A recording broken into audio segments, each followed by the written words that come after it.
Good morning, Shri Swami Samarth. हाय.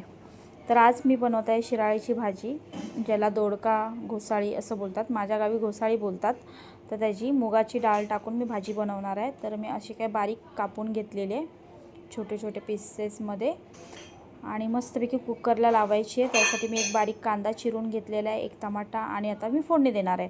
तर मी पहिली टाकली आहे राई आणि त्याच्यामध्ये कांदा टाकायचा आहे चिरलेला बारीक आणि फोडणी द्यायची. आणि एकीकडे मी पोहे बनवून घेतलेत ह्या लोकांना नाश्त्याला सकाळचे, आणि मला आज खूप उशीर झाला होता, त्यासाठी मी झटपट बनवून घेणार आहे.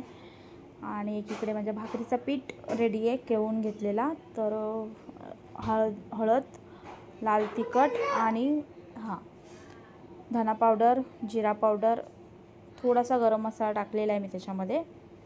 आणि मस्तपैकी 3 शिट्या लावून घेते की भाजी रेडी होणार आपली. आणि हे गरमीत खायची घोसाळा किंवा दुधी भोपळा हे खायचं, कारण ह्याच्यामध्ये पाण्याचं प्रमाण खूप जास्त असतं. ह्याच्यासाठी मी ही भाजी करते. आणि भरपूर दिवस मला ब्लॉग पण शूट करायला भेटलं नव्हतं, कारण तब्येत ठीक नव्हती. थोडंसं इकडे तिकडे बाहेर फिरत होतो, त्याच्यामुळे नाही भेटलं आम्हाला शूट करायला. आणि बघा आता हे लोक नाश्ता करायला बसलेत, माझे आहो आणि आमचा छोटू. तर आता ते विचारतात त्याला पोहे कसे झाले. तर त्याचा रिॲक्शन बघा. आता तो सांगतो ॲक्च्युली, त्याला आवडलं तर कॉम्प्लिमेंट देतो, नाही आवडलं तर नाही सांगतो. आणि इकडे माझी भाकऱ्या रेडी झाल्या आहेत, मग टिफिन भरायची. आणि आम्ही देऊळ बंद 2 बघायला गेलो होतो, कारण मी फर्स्ट तर नाही बघितलं आहे.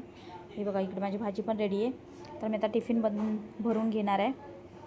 आणि एवढा सुंदर पिक्चर होता, मला खरंच खूप आवडला.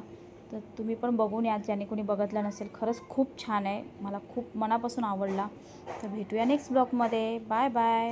व्हिडिओ कशी वाटली कमेंट्स करून सांगा.